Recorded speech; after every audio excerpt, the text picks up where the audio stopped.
ఒలీవ మొక్కలు ఉంటే శ్రేష్టమైన గుణాలు ఏంటి? మనం కూడా ఒలీవ మొక్కల వలె ఉన్నప్పుడు దేవుడు మనల్ని దీవిస్తాడు. ఒలీవ మొక్కల వలె ఉన్నప్పుడు దావీదుని ఏ విధంగా హెచ్చించాడో ఆ విధంగా ప్రభు హెచ్చిస్తాడు.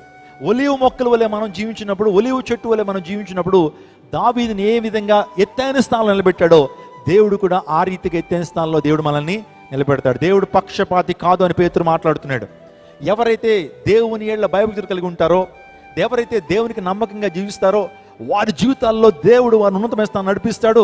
ఆయన అన్యాయస్తుడు కాదు. గుర్తుపెట్టుకోండి, ఈ రోజున దేవుని సందులో నమ్మకంగా ఉన్నప్పుడు, నమ్మకంగా ప్రభుని సేవించినప్పుడు, నమ్మకంగా ఆయన కోసం బ్రతికినప్పుడు, నీ జీవితంలో దేవునికి ఇవ్వాల్సినటువంటి స్థానాన్ని దేవునికి ఇచ్చినప్పుడు దేవుడిని విడిచిపెట్టడు. విశ్వాసంతో నమ్మండి. ఇది దావీదు జీవితంలోంచి మనం నేర్చుకుంటున్నాం. ఈ రోజున నేనైతే దేవుని మందిలో ఒక పచ్చని ఒలీవ చెట్టు వలె ఉన్నాను. వృక్ష శాస్త్రంలో చాలా వృక్షాలు ఉన్నాయి, కానీ ఈ యొక్క ఒలీవ చెట్టుకు ప్రత్యేకమైన ప్రాధాన్యత ఇవ్వబడింది. ఈరోజు దావీదు వలె హెచ్చింపబడాలని ఎంతమంది కోరుతున్నారు?